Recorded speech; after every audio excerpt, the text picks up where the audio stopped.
Top départ, la semaine est lancée dans un sprint aux Infosports. Bonsoir et bienvenue dans ce nouveau numéro de 6 minutes sport avec BetClick. Faites tourner le chrono, on démarre maintenant. Dans l'actu ce lundi, la rumeur Zidane au Bayern. Depuis 3 ans sur le banc de touche et sans club, Zinedine Zidane, tout naturellement, est envoyé dans toutes les équipes possibles pour peu que celle-ci soit dans une passe un peu plus délicate. Mais particulièrement, le journal espagnol Mundo Deportivo parlait, lui, de contact entre le technicien de 52 ans et les dirigeants du Bayern Munich, mentionnant que l'ancien coach du Real Madrid a demandé des renforts en défense, gage d'une probable venue en Bavière. Dans une interview, Max Eberl, le directeur du club, n'a pas démenti ces rumeurs, affirmant que le club est à la recherche d'un profil international. Et ce profil-là correspond bien évidemment à Zinedine Zidane. Voir Zinedine Zidane du côté de la Bavière, il va falloir attendre la fin de la saison et surtout le départ effectif de Thomas Tuchel pour s'en faire une idée beaucoup plus claire.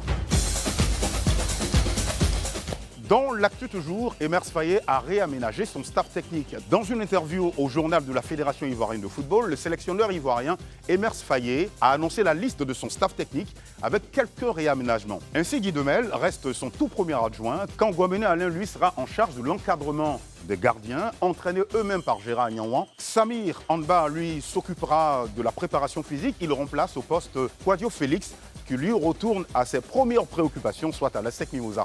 Jérémy Antonio, lui, se chargera de l'analyse vidéo. Dans l'actu toujours, 10 Africains sélectionnés pour le Golden Boy. Le journal italien Tuttosport, initiateur du trophée du Golden Boy qui récompense chaque année le meilleur jeune joueur U20, a sélectionné 100 prétendants pour ce mois d'avril. Parmi ces 100 prétendants qui lorgnent la récompense suprême, il y a 10 Africains. Et dans ces 10 Africains, il y a bien évidemment un Ivoirien. Il s'agit du champion d'Afrique Karim Konaté qui fait feu de tout bois dans le championnat local autrichien. En 20 apparitions, il a scoré 11 fois. Eh bien les amis, qu'est-ce qu'on pourrait dire à Karim? Que la force, bien évidemment, soit avec toi pour que tu remportes ce trophée-là. Dans l'actu, pour terminer, le Real Madrid s'adjuge le Classico. Il se concrétise très rapidement par un but de Fermín López à la 64e. 4 minutes plus tard, Lucas Vázquez remet les compteurs à zéro, 2 buts partout. Dans le temps additionnel, Jude Bellingham s'offre le deuxième et dernier Classico de la saison. À l'affiche, Arsenal-Chelsea, un derby qui vaut cher. Pour le compte de la 34e journée de Première Ligue, Arsenal reçoit à domicile Chelsea, seulement 9e. Dans la course effrénée au trône de Première Ligue, Chelsea voudra, au nom de la rivalité qui l'oppose à Arsenal, contrarier les plans des Gunners. Quant aux hommes de Mikel Arteta, s'ils veulent suivre la cadence et être couronnés comme en 2004, ils devront obligatoirement gagner. Avant de se déplacer dimanche prochain dans le cadre de la 35e journée et pour le derby du nord de Londres, Arsenal devra forcément faire le job face aux Blues. Arsenal-Chelsea est à suivre à 19h demain mardi. Eh bien, voici les cotes, les amis. Pour une victoire d'Arsenal, ce sera 1,48. Pour une victoire de Chelsea, ce sera 5,45. Et pour un match nul, ce sera 4,59. Pour le focus, le tournoi de rugby de Sainte-Dévote, les éléphants s'inclinent en finale. C'est le rendez-vous référence de rugby à 7 pour les jeunes joueurs de moins de 12 ans. Le tournoi Sainte-Dévote de Monaco s'est déroulé samedi et dimanche dernier dans la principauté de Monaco.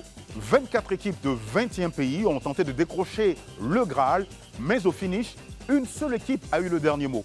Logée dans le groupe E, avec notamment le pays organisateur Monaco et l'Inde, la Côte d'Ivoire a réussi à s'y extirper et à se hisser en finale, baissant finalement les Ivoires 3-0 face à la Hollande qui lui était beaucoup plus supérieure. C'est ici l'occasion, en tout cas, de faire un clin d'œil à la Fédération ivoirienne de rugby qui a mis tout en œuvre pour que ces jeunes garçons puissent se déplacer de l'autre côté de la Méditerranée.